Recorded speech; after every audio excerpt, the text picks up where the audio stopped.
Hello, my beautiful friends. I am Laurel Bleadon-Maffei with Illuminating Souls, welcoming you to this episode of Sleepy Bedtime Blessings, a podcast designed to help you rest, relax, and fall asleep. So I am an angelic practitioner, a wonderful job I love, and I'm a spiritual teacher and an encourager of souls. And I love what I get to do in the world, and you might wonder what that looks like. Well, I teach classes that I love, and they're always changing. All of my classes take place over Zoom, and most of them are very small in size, so you have an opportunity to be a part of a community and we get to know each other. Right now I'm teaching a beautiful mentoring group for other soul-inspired entrepreneurs. I have a beautiful group of people I am mentoring as angel messenger practitioners. And I'm finishing up a 6-week class and teaching people how to use Midjourney to create visionary art. My pause was because I thought there should be something else on the schedule, but it's not there yet. I don't even know what it is. That's how it works. I get downloaded which classes to teach next, so I don't often know ahead of time what I'm going to be doing. It usually downloads to me about 2 weeks before you hear about it. So I'm sure there are going to be lovely things coming up in the next few months that even I don't know about yet. So the best way to stay in touch and be in the know is to go over to my website at illuminatingsouls.com and sign up for my mailing list. So just a little aside, a little behind the scenes information here at Illuminating Souls. So when the name for this company came to me back in 2005, it never occurred to me in a million jillion years that Illuminating Souls could somehow in the world be perceived as somehow associated with the Illuminati. So I'm not even going to try to explain the urban legends around the Illuminati, but unfortunately, a lot of predatory people have somehow made other people believe that you will get rich if you join it. And so I get a lot of people signing up for my mailing list who want to join the Illuminati. And so here's my disclaimer. I know nothing about them. Please do not sign up for my mailing list if you are hoping that I will introduce you to Jay-Z and Beyonce. I do not know them. And if I was part of the Illuminati, I would not be living where I live. I would be living in a much bigger house somewhere in a gated community. So don't sign up for my mailing list if you're looking to be a part of a secret society. I don't know them. So if you're into angels, though, and making the world a better place and bringing light and love into this realm of ours, if you enjoy sleep podcasts, come on over, sign up for my list.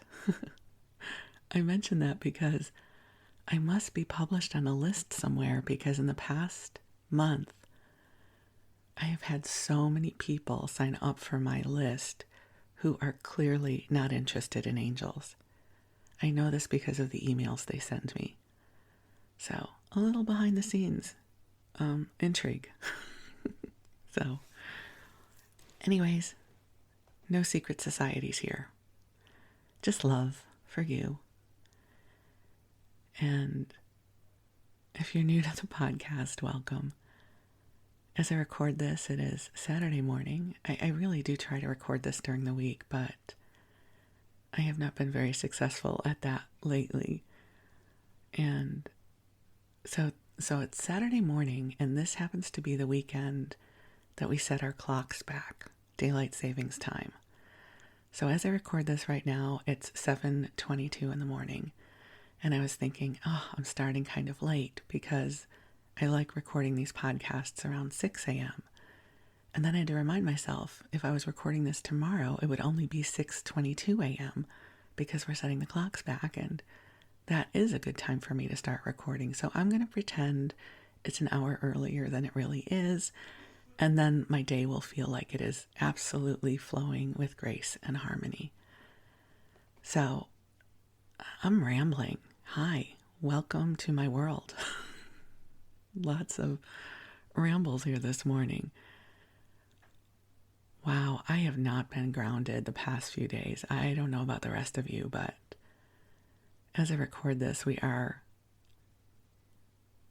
4 days away from the elections here in the United States. And there's a lot of energy swirling about. So I have been grounding myself in comfort carbs and hanging out with my husband and playing Scrabble on my iPad. These are my coping mechanisms right now. And recording this podcast for you. And I do still listen to a sleep podcast every night before I go to bed. Last night I listened to a wonderful podcast called Sleepy, and the host is Otis Gray, and he has this amazing monotone voice that he reads stories with, and it doesn't matter to me what he's reading. I hear his voice and I go to sleep. It's very Pavlovian for me. It doesn't matter what the narrative is. I hear his voice, and something about the timbre of it puts me right to sleep. So if I don't put you to sleep, check out Otis Gray and Sleepy, because it's a great podcast. So it's starting to get cooler here. We don't really get terribly cold here in the Bay Area, but it was cool enough that I got to put my second blanket on my bed last night. I love this time of year because the more blankets, the better. So it's become 2 blanket weather, and hopefully soon it'll be 3 blanket weather. 3 blankets is my max. I mean, that's as far as I can go, because otherwise I roast and toast in bed and I get way too hot. But last night was perfect with 2 blankets, so love that. Chilly sleeping is awesome. And so my heart is just filled with so much love for you. I just think it's so beautiful that I can sit here in my pajamas on a Saturday morning and speak into this microphone that is connected to a computer. And I can record my voice, and you will receive this broadcast at some point, whether you listen the day after I publish it or 5 years later. This beautiful moment filled with love and a little bit of self-deprecation on my part, that we get to be together. We get to keep each other company. Whether you're going about your day or getting ready to drift off to sleep, that whenever you choose to listen, I'm grateful for this opportunity for us to be together. So, regarding the angels, this beautiful love is already here, and I'm going to call them in because I really appreciate the opportunity to share this ritual with you. So I'm going to invite you to just take some nice deep breaths in and out, and we'll gently call ourselves forward into the heart of God, into the heart of a loving universe. And beautiful angels on high, we invite you to join us here. We ask that you infuse this broadcast with waves of love and goodness and grace and light. Angels, I ask that you heal our hearts. You heal our hearts of anything that is ready to be resolved, known and unknown, seen and unseen, said and unsaid, helping us come into our true, authentic self, illuminating our path in a way that inspires our hearts, And dear ones, just take some nice deep breaths in. It feels like the angels are bringing us beautiful love right now. And it doesn't matter when you listen to this love and this energy will be streaming to you whenever you listen. So as I speak these words, I can feel the angels clearing from us that which is not ours, helping us to clear off those collective energies that we need not embody. Think of it as an energetic lint roller where they are coming and sort of smoothing out our light bodies, clearing away anything we need not carry with us, helping us come into a place that is restorative, that allows us to replenish and come into the gentleness of divine love. The angels ask me to share with you how precious you are. You are a beautiful-hearted soul who's doing so much better than you know.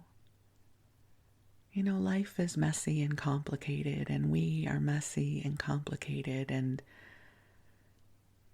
never imagine that the angels and God are asking you to live up to some standard of perfection that is arbitrarily set by others.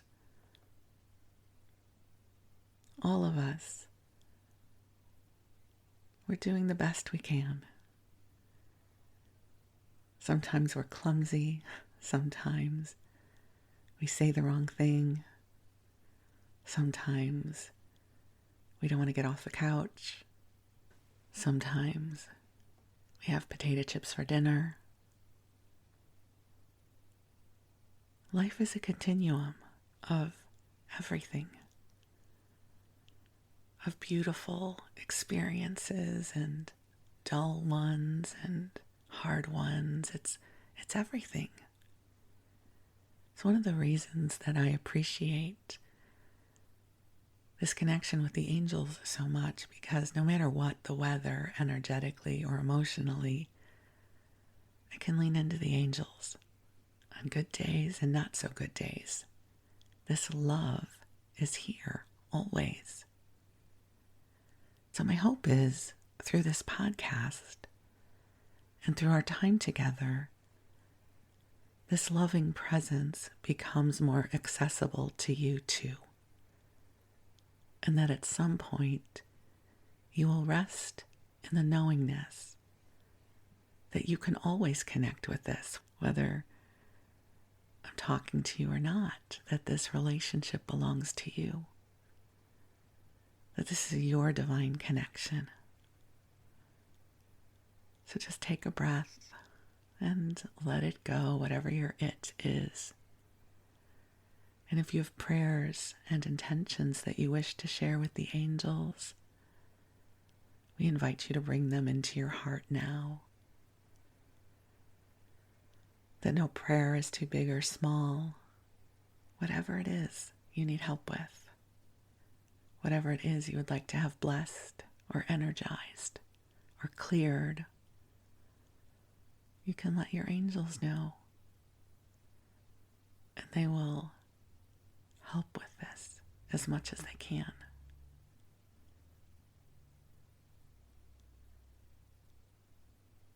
And so just breathe,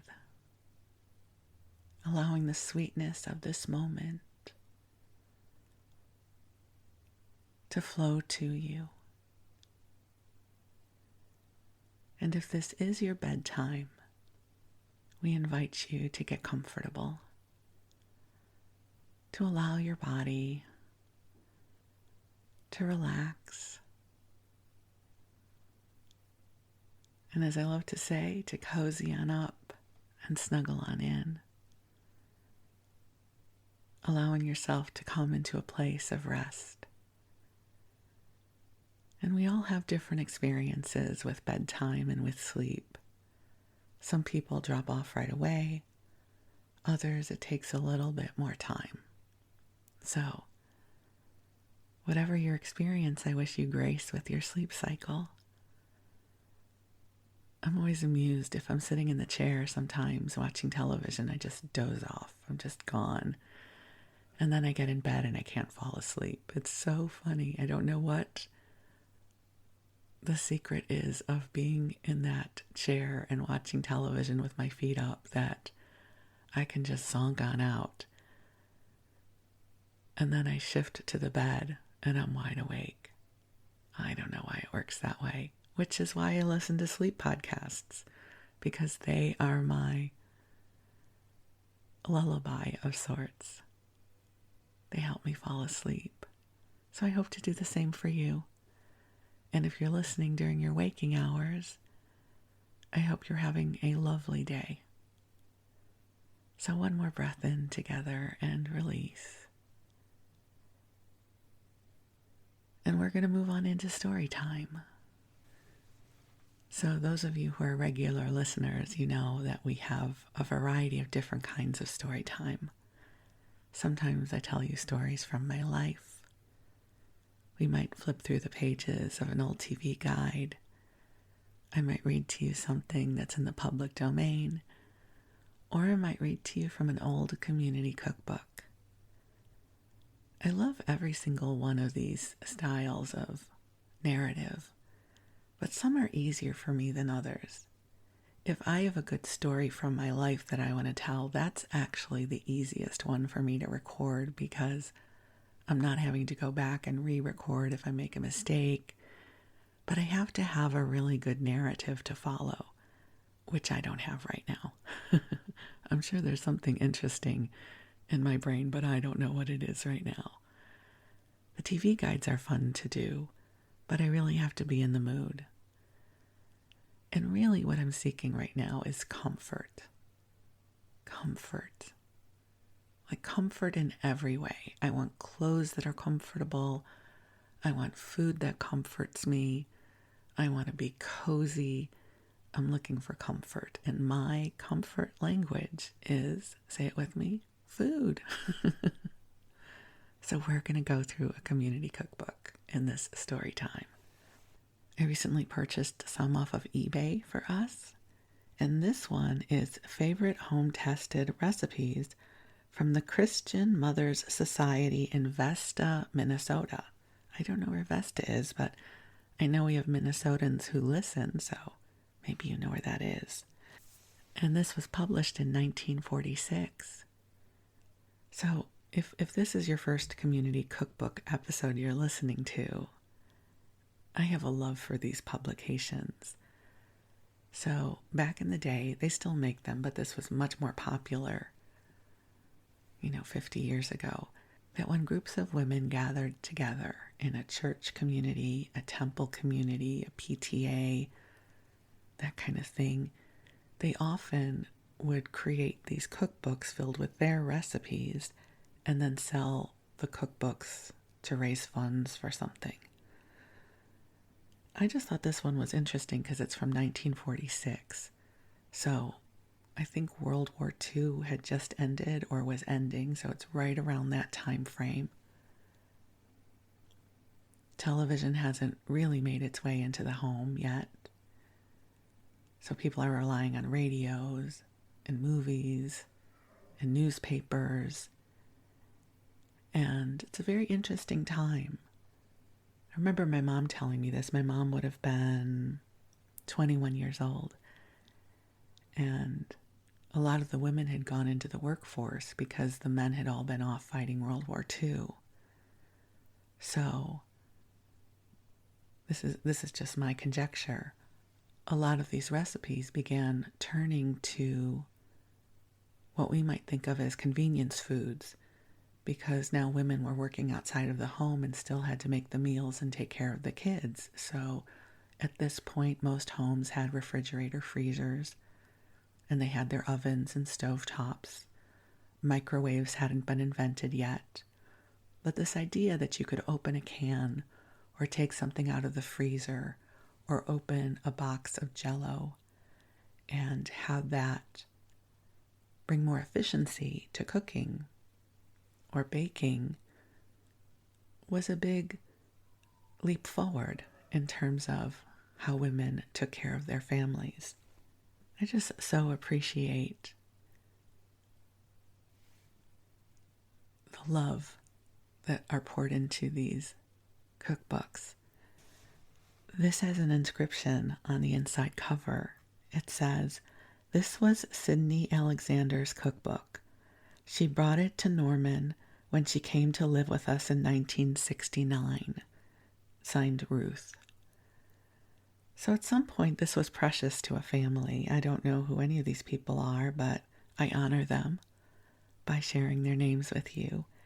And the inside page says, "This collection of home-tested favorite recipes was sponsored by the Christian Mothers Society of the Church of the Holy Name of Vesta, Minnesota.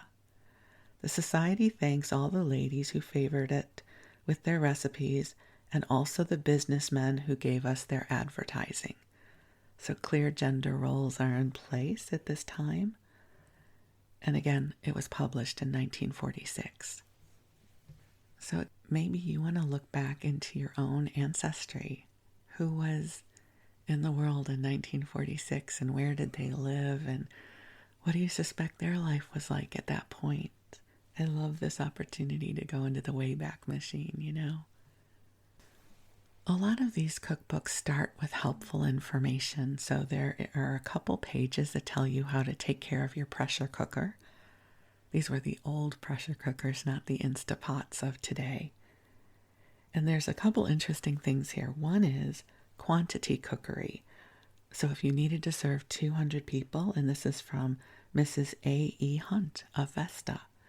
Again, if you think of churches and synagogues and schools, they often would have to cook for large quantities of people. So if you're going to have 200 of your nearest and dearest over for a meal, this is the quantity you would need. 20 loaves of white bread, 20 dozen rolls, 5 pounds of butter, 4 quarts of cream, 20 dozen donuts, 12 cakes, 2 bushels of potatoes, 10 gallons of potato salad, 4 pounds of coffee, 8 quarts of pickles, 60 pounds of roast beef, 60 pounds of roast pork, 60 pounds of baked ham, 40 pounds of meatballs, 40 quarts of baked beans, and 40 pies. That's going to be a feast for sure. And just a little aside, I always have to give you my reflections on this list. I have a weird relationship with certain foods. Like I won't eat them for 30 years and then I'll taste something and it gets into my repertoire. And at our grocery store, Safeway, they have this deviled egg potato salad. I don't know what made me buy it a month ago. I must have been hungry and I went down sort of the deli salads and I was like, give me a little bit of this and a little bit of that. It has become one of my favorite things. So I go there and I get a little scoop. I say to the woman behind, it's usually a woman. Sometimes it can be a guy, so I don't mean to be gendering them. I guess I'm thinking of this because it was a lovely lady who helped me the last time. And I say, just a little scoop. Because it's potato salad. I cannot be trusted with a lot of potato salad, but a little scoop would be awesome. And then I eat like a forkful or two every day. And it's delicious. So I'm having a new love affair with potato salad, which I never liked. It was never my food. So whatever is happening within my body system now appreciates good potato salad. Thought you might want to know that. Okay. Then there is a section about freezing foods and freezer foods because, again, having a freezer in your home is a relatively new thing, right? People used to have ice boxes in the 20s, then they moved to electric refrigerators, and then having a freezer was fantastic because now you didn't have to rely on seasonal fruits and vegetables. You could get frozen. And if any of you remember back in the day, spinach would come frozen in this compressed brick that was wrapped in paper, like cardboard. And so vegetables would come very compacted and frozen.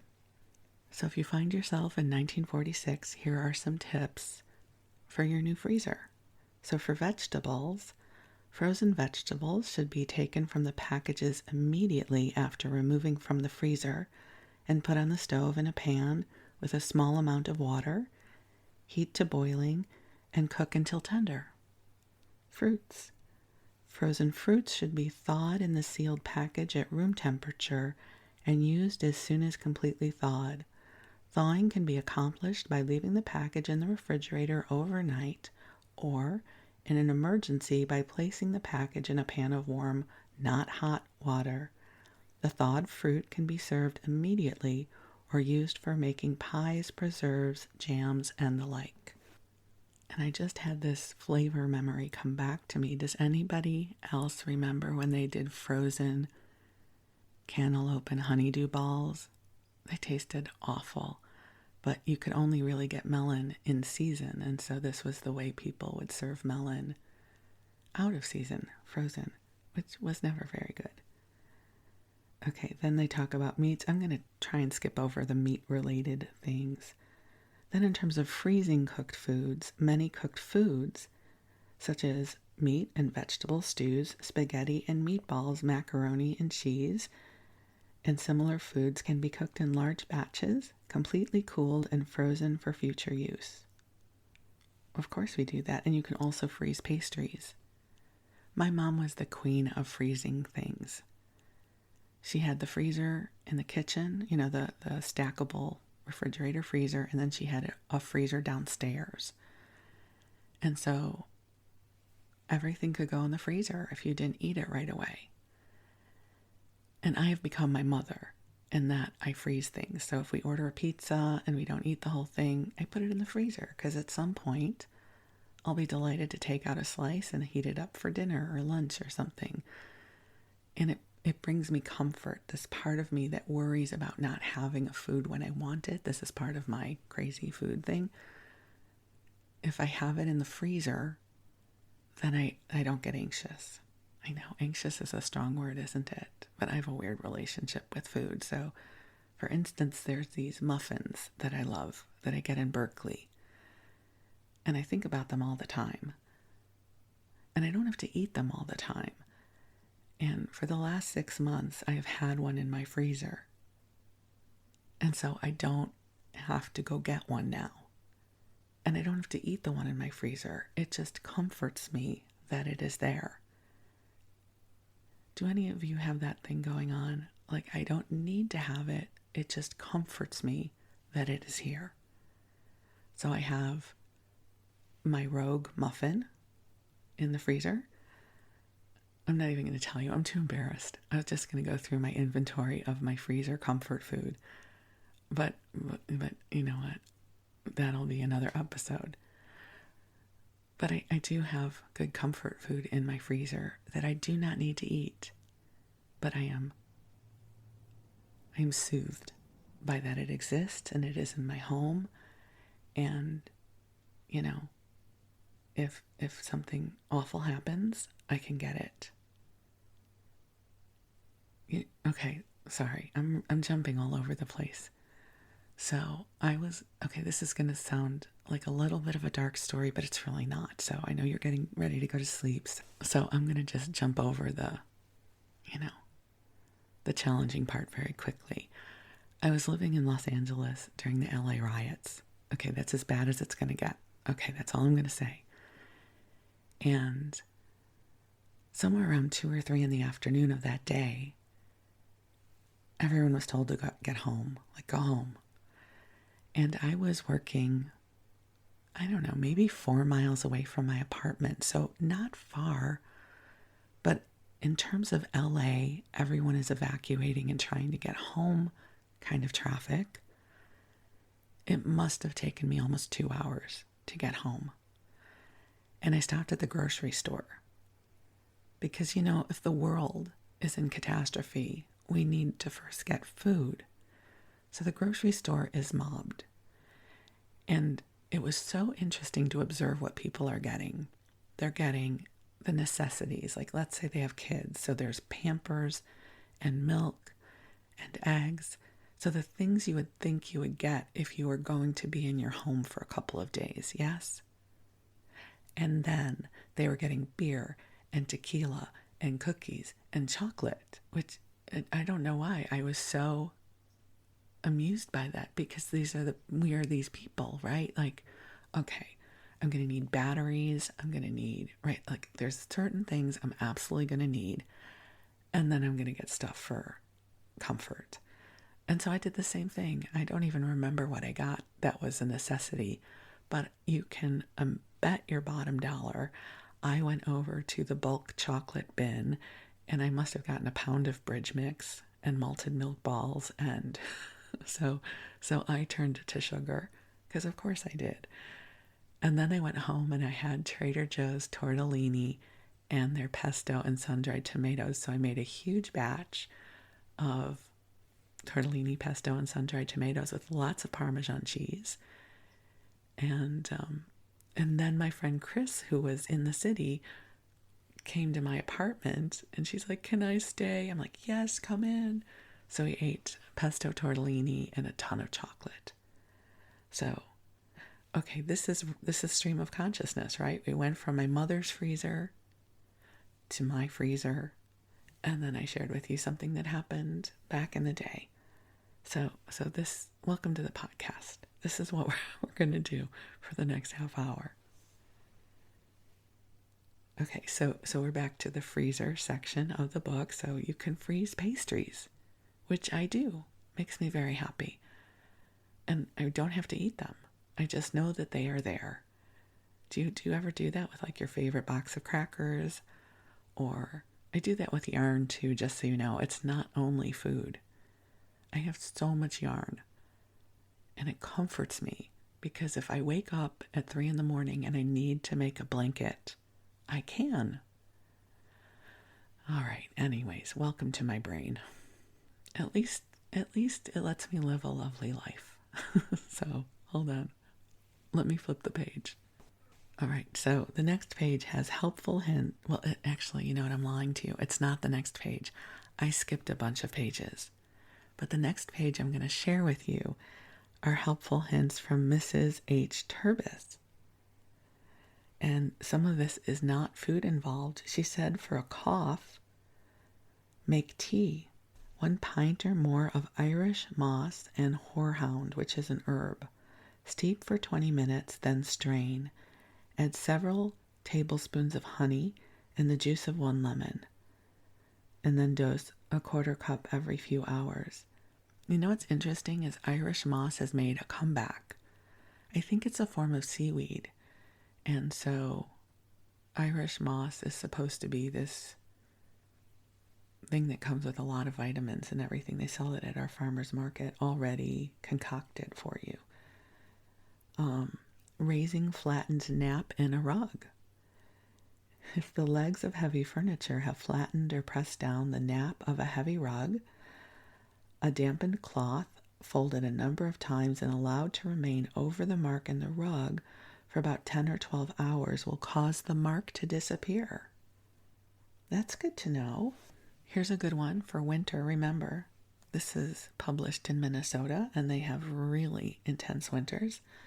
To prevent freezing windows, if a dampened cloth is wrung very dry, a few drops of furniture polish poured on it and then wrung again, and this cloth used for rubbing over the windows, it will lessen the danger of freezing. Rub the window with this treated cloth and then polish with a clean cloth. I never heard of that before. If clothes are stained by clothespins, white clothes sometimes become stained from using on them clothespins that have been used previously on colored clothes. That's like a tongue twister. I had to read that twice, but I'll edit out the first time. Okay, but that was my best take so far, and that was hard. Okay, to prevent this, tie a bit of colored wool or yarn around the necks of the clothespins for use on colored clothes, and then leave a supply of pins unmarked for use on white things. That's a good idea. For bleaching cotton cloth, 1 pound of chloride of lime dissolved and strained. Okay, that's already so complicated. I'm glad that we live with Clorox. Okay, boiling eggs. Eggs will not crack when boiling if you prick the shell with a pin. I didn't know that. How to clean a percolator. I don't know that any of us are using percolators anymore. For coffee, do you guys remember percolators? My mom would bring the percolator out when we had company. I now use a coffee concentrate called Javi that I buy from the TikTok shop. Because, hi, it's 2024 and I cannot be bothered to do anything more than put a teaspoon of this concentrate into hot water that already was heated out of my water dispenser. Anyways, don't have a percolator. Okay, let's get to food, right? Let's go on to the fun part. Well, there's a bunch of banana bread recipes, which interestingly enough, I have some ripe bananas on my counter. Usually with my ripe bananas, I peel them and cut them and put them in freezer bags because I use them in my smoothies every morning. But I was like, I should make some banana bread, which is a terrible idea because if I make banana bread, I will eat all the banana bread. So perhaps I can just soothe that part of me by reading to you a banana bread recipe. So I'll just pick one. So this is from Mrs. Joseph Niederkorn of Hastings, Minnesota. This one has 2 eggs, a cup of sugar, a pinch of salt, 4 tablespoons of sour milk, half a teaspoon of soda, baking soda, 2 teaspoons of baking powder, 2.5 cups of flour, 3 bananas, 1 teaspoon of vanilla, and half a cup of nuts. Okay, sounds delicious to me. I do like nuts in my banana bread, or chocolate chips, or both. I mean, come on, we do live in a time of abundance, yes? There are also recipes for orange nut bread and date nut bread and bran bread and brown bread. Lots of bread recipes. And now we're into rolls. This one made me laugh. There's quick rolls or 60-minute rolls. Well, I would do the quick rolls. I would do the rolls that take the least amount of time because that's who I am. But I don't know, maybe 60 minutes is supposed to be fast for rolls. Okay, let's see what else I can find. Okay, here's Southern corn muffins. I have been craving cornbread recently, and I bought a little square of it from Whole Foods that I have not eaten yet. It may wind up in my freezer, but I have it. So this is 2 cups of white cornmeal. Mix with 1.5 teaspoons of salt. Gradually add 2 cups of boiling water. Stir slightly to moisten mixture thoroughly without beating. Add 1 cup of cold milk, 2 eggs beaten, and 2 tablespoons of melted butter, and stir until smooth, no beating. Add 4 teaspoons of baking powder and blend well and pour into tins. Bake in a hot oven of 475 degrees for 20 to 30 minutes. And then it just arbitrarily says fill 1 muffin cup with water. So I don't know if you're supposed to have some water in the oven with the corn muffins so that they get a little bit steamy. So I'm not really clear on what's happening there. But I'm not really going to make the recipe anyways. So I'm going to just go to Whole Foods and buy their cornbread because that's me. All right, then we have waffles and pancakes. My mom loved her blueberry waffles from Walker Brothers. Oh, potato pancakes. And because this is a Christian Mother Society, they will say potato pancakes versus if it was a Jewish recipe book, it would say latkes. But I'll take a potato pancake, whatever you want to call it. Hash browns, potato pancake, latke. I'm all in. So for each person, take 2 large potatoes, 1 egg, a half a cup of milk or cream, half a cup of flour, 1 teaspoon of salt. So you're going to grate the potatoes on a fine grater, add egg beaten, then milk, flour, and salt. Keep stirring batter while baking and spread thin on a griddle and bake brown. I love that they're saying for each person take 2 large potatoes. They're going to give us a lot of potato pancakes in this home, which I love. A Jewish recipe would probably put some onion in there. And we might serve them then with sour cream and applesauce. I don't know what we would get in this home, but I don't care. It'd be delicious. And this is from Mrs. Frank Bendix in Vesta. Oh, we're in pies, and there's an angel pie. There's 2 angel pies. Well, you know I've got to read at least one angel pie recipe. Okay, so this one is from Mrs. Cecilia Anderson in St. Paul. So scald half a cup of milk and let it cool.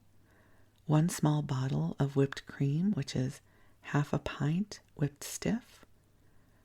A half a pound of marshmallows. 1 can of small drained pineapple, and add 1 tablespoon of sugar and 6 cherries. I bet these are maraschino cherries, and as I've said before, anything with maraschino cherries is a fun time. And then the other angel pie from Mrs. Alfred Johnson in Bellevue has 16 crushed graham crackers, 5 tablespoons of melted butter. Press that into the tin, saving a few crumbs for the top, so this is going to have a graham cracker crust. 30 marshmallows, half a cup of milk. We're going to heat that together until melted and then cool. Whip half a pint of cream and add to above with half a square of bitter chocolate grated. Yum! Pour it in the shell and cover with graham cracker crumbs. Let stand overnight in a cool place or refrigerator. Well, that sounds lovely. Okay, this one sounds so good. Butterscotch pie. As I've shared before, I love the flavor profile of butterscotch, not to be confused with caramel. And this is from Mrs. Jim Maroney in Lucan, I think. You'll let me know if I'm not pronouncing that right, Minnesota. So 1.5 cups of milk, 2 eggs, 1 cup brown sugar, 2 tablespoons of butter, 2 tablespoons of cornstarch, and 2 tablespoons of powdered sugar. So we're going to heat the milk and brown sugar until the lumps are dissolved. We'll mix the cornstarch, half a cup of milk and egg yolks, and add, I said yolks, funny there, but that's okay. Add slowly to hot mixture. Cook in a double boiler, stirring constantly, and melt until thick. Add butter, cool, and pour into pie crust, and then make meringue from egg whites and powdered sugar. So something that I absolutely love about these books, they all assume you know your way around the kitchen. So it just says, make meringue from egg whites and powdered sugar. Like I know what to do there. You know. So there's that. Then they have, let's see, what else? Cocoa pie sounds delicious. Mrs. Henry Bernardi of Seaforth, Minnesota. 2 cups of milk, 1 egg yolk, 4 tablespoons of cocoa, pinch of salt, and half a cup of sugar, and a little butter. A little butter. Oh, I see. Okay, spacing is everything. Half a cup of sugar, a little buttermilk to stiffen.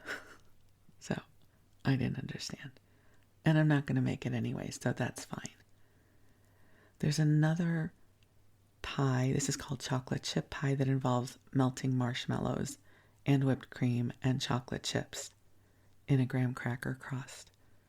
Like, this would just be great, right?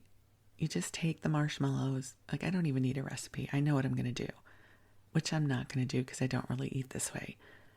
But if I were trying to invent my own pie, graham cracker crust, awesome, easy to make, and I love the flavor. And then I don't know if I do marshmallows because that's really, really sweet. But I might do some cream cheese. I might do a box of the pudding mix and some chocolate chips and maybe some butterscotch chips, right? Like, let's get real. And some peanut butter. Like, I could just invent a pie. I bet that would be delicious. And some Cool Whip on the top with maybe, I was going to say maraschino cherry, but that doesn't go with anything that I just described. I would sprinkle chocolate chips on top. It would be delightful. There you go. I'm going to invent my own pie. Feel free to borrow my recipe. Okay, let's see what else I can find. Okay, and then there's about 2 pages of different variations of lemon pie. So let me ask you a personal preference about pie. Would you go for lemon pie or key lime pie, or would you go for like chocolate mousse pie? Are you a sweet pie person, a fruit pie person, or a tart citrusy pie person? I think my preference would be like a really good piece of apple pie. Like a fruit pie, I think would be my preference. I don't know that I would ever pick a citrus-based pie. I mean, I would eat it if it was there, but if we were going to a pie bakery, that would not be my first choice. When I was younger, there was a chain restaurant called Baker Square. Maybe you remember it. And they were known for their pies. And they had a French silk chocolate pie that was out of this world that my girlfriends and I would get when we weren't dieting. And loved that one, but that wouldn't appeal to me now. A good fruit pie. The cool things about fruit pies is you can sweeten them with agave, and I could have a little bit of something. Okay, but back to many different variations of lemon pie. So, none of which I'm inclined to read out loud because it does not delight me. But just know, there are a lot of variations on lemon pie present here in this cookbook. Okay, here's a recipe out of my own imagination, but it's in the book. It says peanut butter cream pie by Mrs. B. Krause of Vesta. To a good cream pie filling. So again, we're just figuring you know that already, what to make.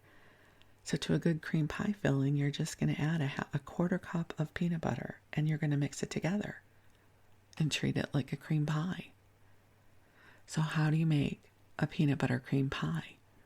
Well, you make the crust, which you already know how to do, and you make the cream pie filling, which we're assuming you know how to do because it's 1946, and you're just going to put some peanut butter in it.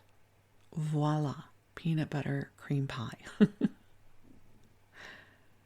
I do love peanut butter. So, I'm a peanut butter girl. Now, okay, I know I'm going to have to go look this up because I don't know what it is. Pie plant custard pie. So 1 cup of pie plant cut fine. I don't know what that is. Do you think that might be rhubarb or something? I am going to go Google it. So wait here. I'll be right back, but take your best guess. What is pie plant? Okay, score 1 for my intuitive food trivia. It is rhubarb. I've never heard it called pie plant before.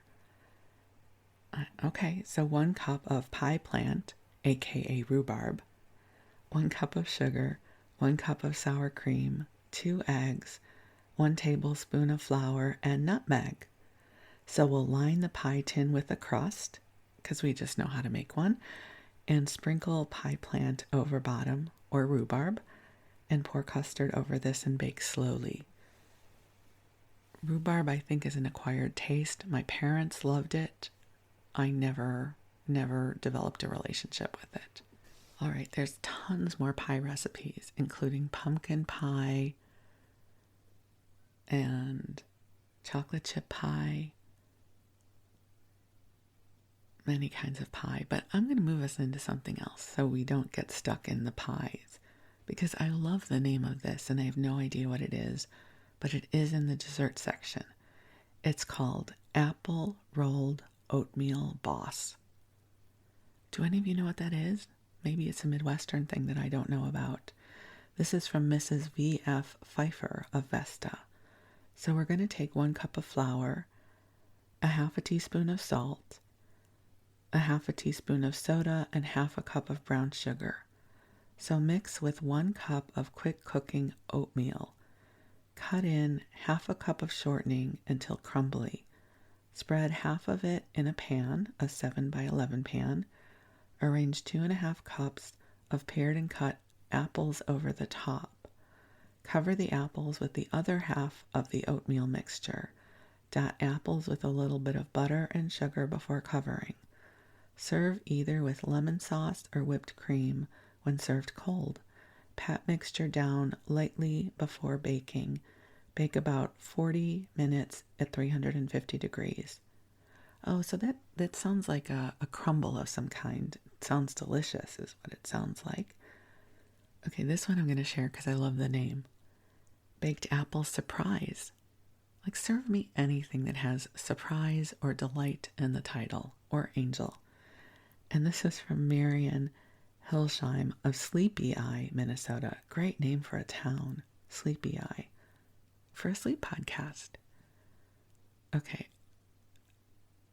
If I was ever near Sleepy Eye, Minnesota, I would do a podcast episode from there because that would just make sense. Okay, so our baked apple surprise. Let's see what's surprising. So pare and slice 3 cups of apples. Mix 1 cup of sugar, 1 tablespoon of flour and cinnamon. Pour sliced apples into this mixture and toss them slightly together. Place in greased and floured pan, then mix together 3/4 of a cup of oatmeal, 3/4 of a cup of flour, 3/4 of a cup of brown sugar, and half a teaspoon of soda, and half a teaspoon of baking powder, a 1/4 teaspoon of salt. Work a cup of butter into this mixture and spread in a layer on top of the apples. Bake until apples are done and crumbles are brown. Okay, so that's an apple crisp of some kind. It sounds delicious. I'm not sure what the surprise is, but that's okay. Sounds delicious. I'll eat that. Yum. Sign me up.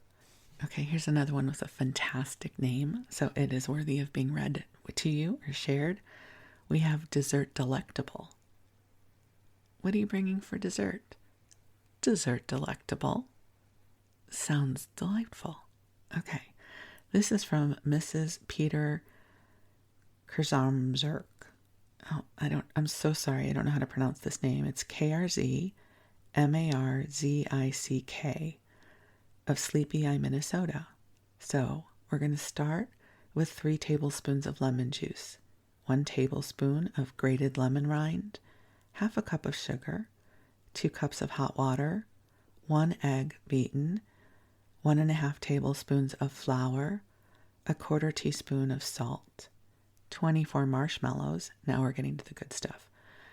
And they're the big marshmallows, I'm sure. A half a cup of crushed pineapple, not drained. 18 graham crackers broken into pieces, and 1 cup of whipping cream. I don't even have to read the instructions. Can you already taste this? Right? It's a little bit sour, but it's a little bit sweet, and it involves marshmallows and pineapple and graham crackers. I'm sure it was absolutely delicious.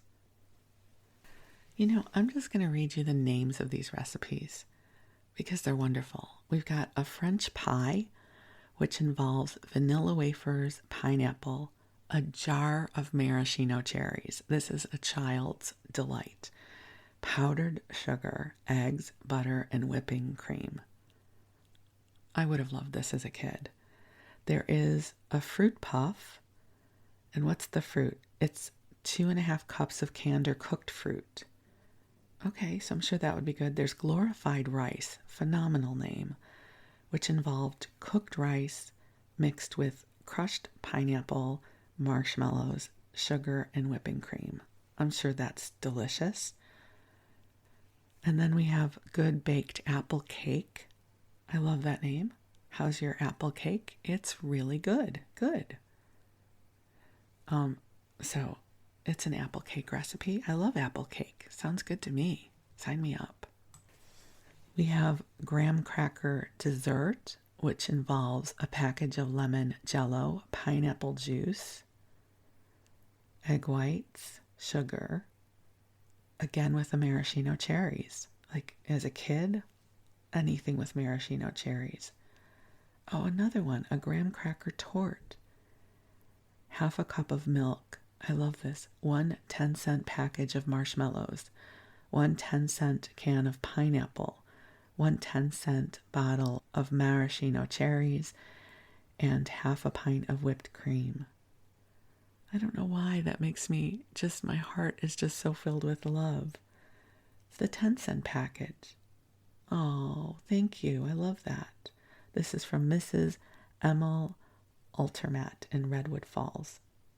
Then we have an icebox dessert loaf that involves graham crackers and jelly and ice cream, of course. And this ice cream is going to be flavored with crushed berries.